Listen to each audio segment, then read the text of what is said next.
down here on the floor getting ready to put the cross member in, and then once we got that in, the motor is pretty much installed. So let's see what's going on, and hopefully all this is going to go together with no problems. Welcome to D.I.Y. Automotive School with my friend Pete and Minnie, the body shop girl. It's everything you need to know about cars and more.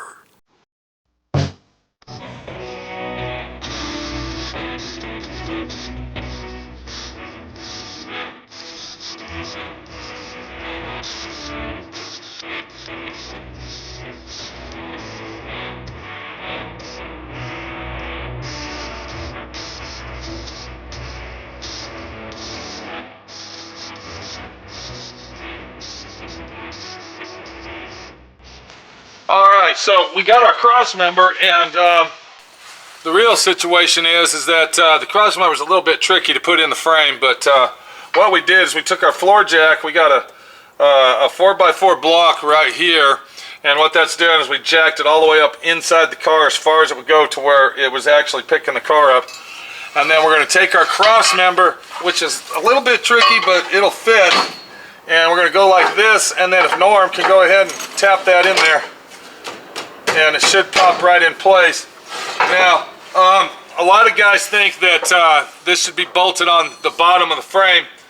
I think that you should go ahead and slide it into the frame, and then we'll drill our holes once we get the transmission bolted to the cross member. So we're going to take our grade 8 bolts. The kit that we purchased comes with this neoprene made transmission mount, and then we're going to go ahead and bolt that in right here. And if you notice, I got everything loose. I'm not tightening anything up yet because I want this to all move in place. We got a slotted out hole going back and forth this way, and then of course the slot out hole side to side on the motor mount, and what that does, that's going to center everything up. Now if Norm can go ahead and let that down all the way. Let me get the jack stand out. Jack it up. Thank you, Norm. Okay, now go ahead and jack that down. Yeah, alright. That's cool. Jack it on down. There you go. Whoops. Look what happened. Jack it up just a hair. Let's get it to where it's level. We're going to have to drill the holes. Okay, jack it up a little higher. Right there. Hold it. Okay, we don't have our holes drilled yet for our cross member on the frame. So now that we got it all situated, you can see that this fits in there real nice. It looks really good. I like it. What are you thinking, Norm? I think, yep, it looks good. We just need to check our dimensions from here to here. Yeah, just check all our dimensions, make sure everything's perpendicularly lined up. And then I think we can go ahead and drill our holes on our frame rails. And once again, I just want to show you this. It comes with all the hardware. Here's some nuts and bolts here. I got a big pile of stuff here. Comes with all the hardware to install this, so it's a good situation. One more thing before we let you go. I don't advertise for companies, but this this hot rod shop here that sells this situation, it's a pretty good deal. And what are you thinking of it, Norm? I love it. It was easy. It was easy. It was just like putting the factory engine back in the car. I think it was worth the money to buy this stuff. So I'm going to get everything bolted in. When we come back, we don't know where we're going to be on this car, but we know one thing: the motor's installed. And we got a lot of electrical work to do. I got to put the wire harness in the car. I got to put the air conditioning system back in the car. I got to put the dash in. I got to put the what else? Everything. The steering column, the whole 9 yards. So when we come back, we'll be back on our 1966 Chevelle LS2 conversion car, and see where we're at then. So yeah, that's the situation we got. LS2 6-speed transmission conversion right here. SWRC, my friend Pete, your friend Pete. Very, very easy. You can do this at home now that we have companies like these guys right here to do the hard work for us. If we look at the top here, you can see what kind of action we got going with the transmission. So yeah, that transmission hump really needs to be modified drastically. This is a must situation on this. So when we come back, we'll be finishing out our transmission tunnel and getting all that modified and getting it looking good, and hopefully we're going to have a shifter to install in the vehicle as well. We'll see you then. My friend Pete, your friend Pete, showing you, telling you how to do it, giving you options, giving you angles of situations, and hopefully helping you out down the road to do this yourself at home. All right, we're already back on our motor because what I was doing, I was mocking up the headers so I could go ahead and put the steering column in. And the headers that we're using on this particular application is the late model Camaro header that you see right here. Now this motor that we're working on actually came with these headers from the junkyard. Now these are truck headers. I want you to pay close attention to the way that the exit area is on that header, how it would go at an angle instead of straight down. So pretty much basically these headers are junk. We can't use these headers, we're not going to use the headers, and we had to purchase the set of Camaro headers. Now you can always go to the extreme of buying a set of custom headers that will fit your motor car application, which will be extremely expensive. But my opinion on installing these type of motors that we're looking at here, if you do not modify the engine, if you do not have it rebuilt to a high performance engine and you're leaving everything stock original, it's better just to go ahead and keep the stock factory headers as your exhaust system, because that's the way that the motor was designed and that's how it came from the manufacturer. What do you think of that theory, Norm? I think that's right. You think that's the square deal right there? Absolutely. I mean, now I can see, like, if you put big pop-up pistons in it and counterweighted crankshafts and all this other crazy ass hokey pokey shit to make you. Yeah, what's going on, bud? Not much. You doing all right? Okay, hold on. What's up, buddy? Not much. You doing okay? Yeah, what's going on? Filming? What's up? Not much. Just dropping You doing all right today, Walter? Yeah, pretty good. How about yourself? Pretty good, dude. We're putting a LS2 fuel injection drivetrain in a 66. All right. Sounds Chevelle. good. Sounds good. Yeah. What are you doing today? Not much. Yeah. Looks like you've been working at your boy's house. Exactly. All right. It's nice that your son has a personal landscaper to do all his work for him, bud. Keep up the good work. All right. Okay, we just had landscape Walter come over. Now, join the neighborhood and say hi to my friend Pete. He does all the landscaping in his son's house for him. Keeps busy. You got to do something in life, Norm. You got to do something. I agree. Back to our situation here. We were talking about the header situation and stock motors versus high performance motors.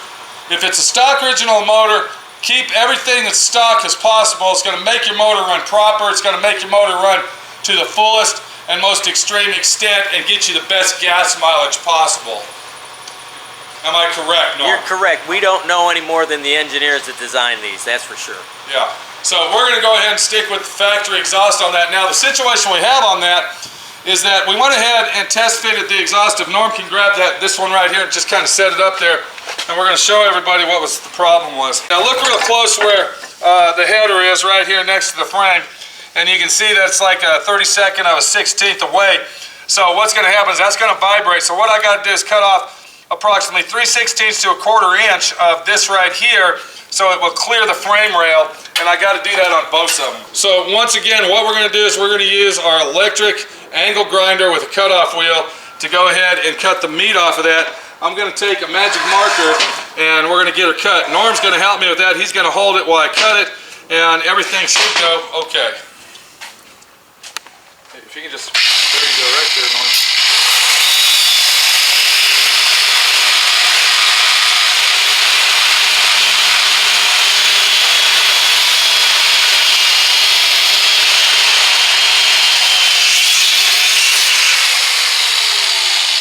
Okay, now we'll go ahead and do the other one.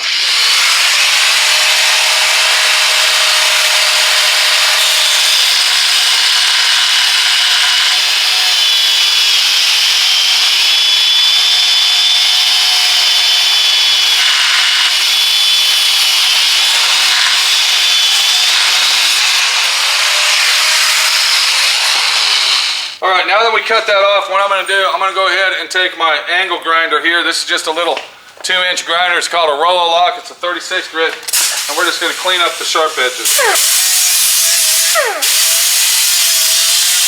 And then now you can see that we have just modified our header to fit onto the 1966 Chevelle LS2 fuel injection drivetrain conversion.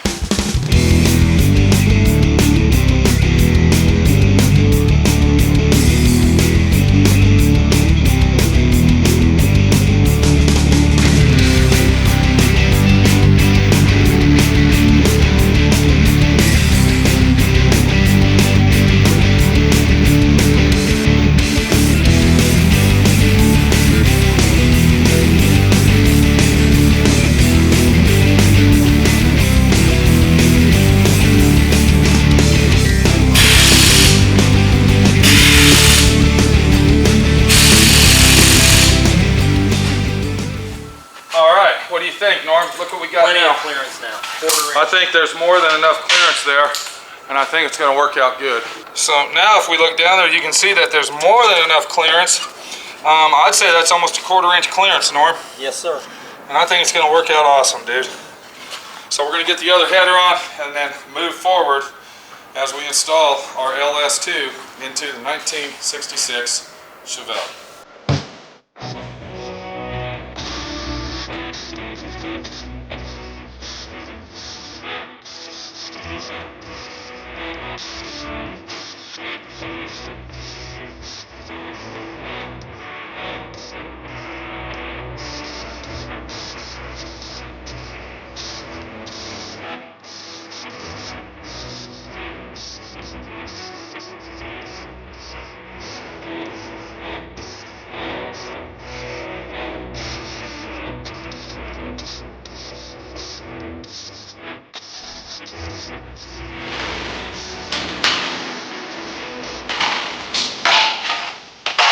All right, how y'all doing out there?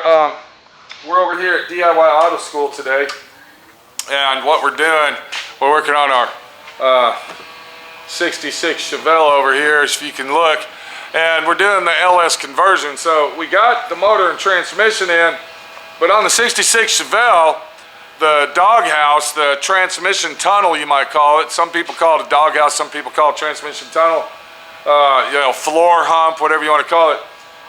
It sits too low for the transmission on this, which I believe it's a 4L80. I think it's a 4L80 overdrive transmission, 6-speed job. The transmission's so big that you got to modify the transmission tunnel. So what I'm doing is I'm actually putting all that back together after we modify it. Let me cut this piece out. We're going to go in there and look and see what the fuck's going on as we install the LS6 drivetrain into this car right here, the 66 Chevelle.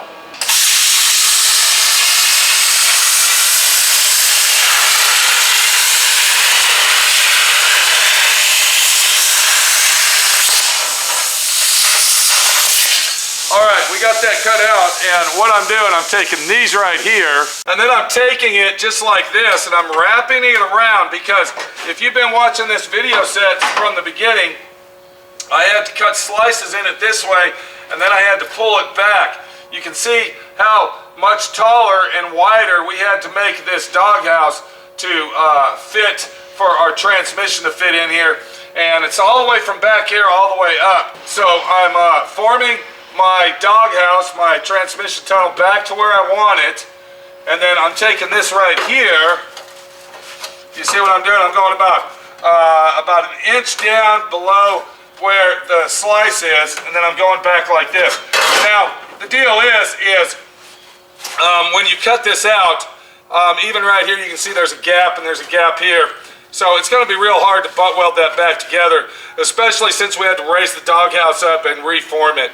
The best way I found is to get some 18 or 20 gauge sheet metal and just strap it on there just like that. And then, of course, once those are covered, then we'll take one piece and go straight up just like this. So let me get all this done.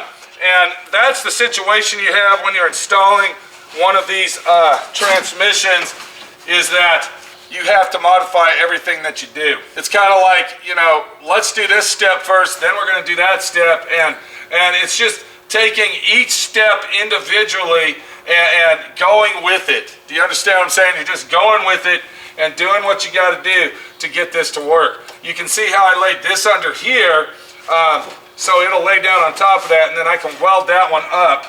All right, I won't have to put a band over that. I can just weld that straight up, and then the next thing that we'll do is make this piece that goes across here. Now, one thing that we will do is we will go back up inside there, and I will drop the transmission cross member to let the transmission drop, and I'll go up in there and I will paint all of that transmission tunnel with Pour 15, because we don't want it to start rusting down the line.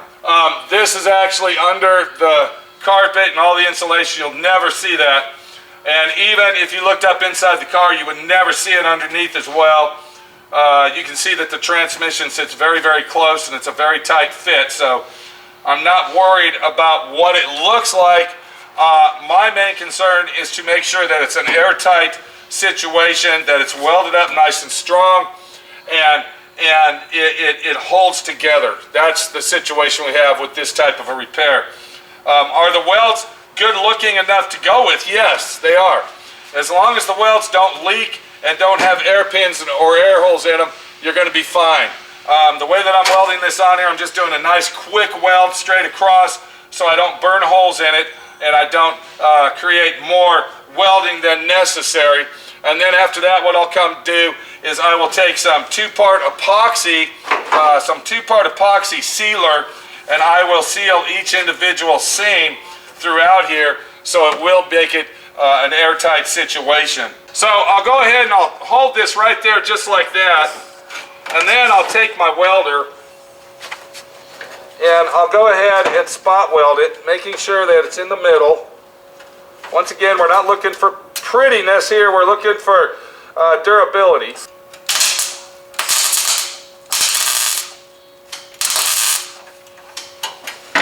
Okay, so I got a nice good spot weld there.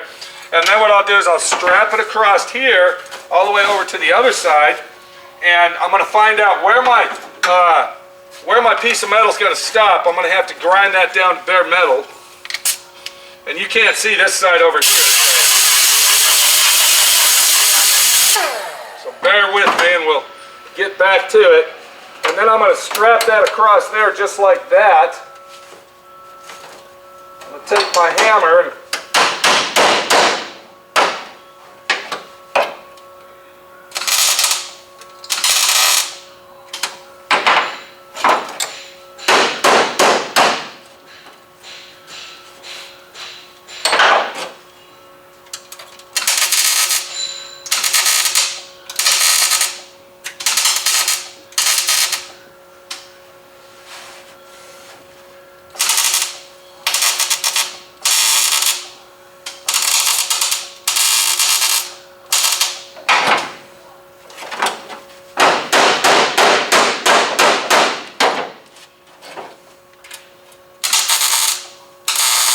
and we're going to use our hammer to mold that piece in place.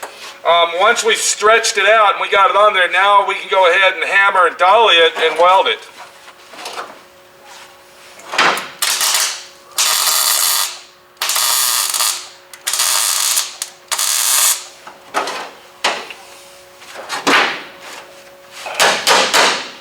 We'll go ahead and spot weld it in place up here on the top.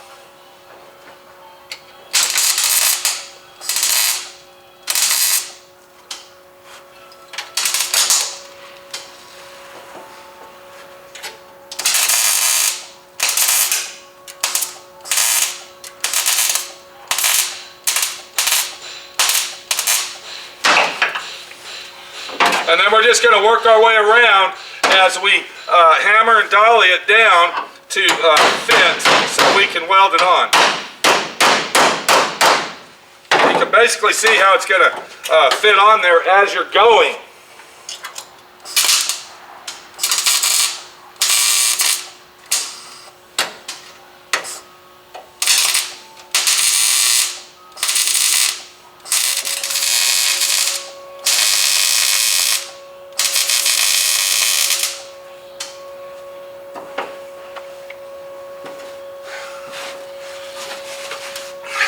And that's basically what we're going to do right there.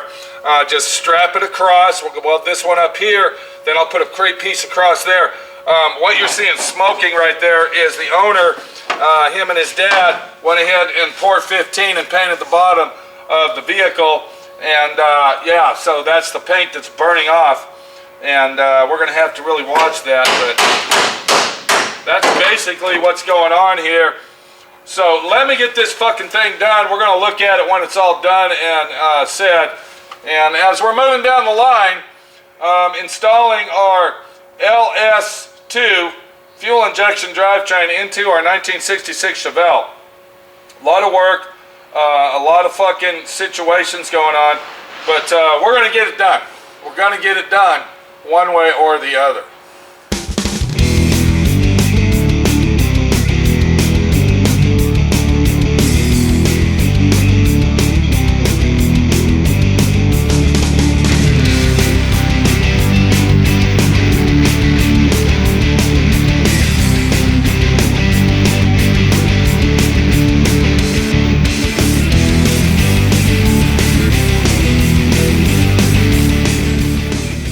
Thanks for watching D.I.Y.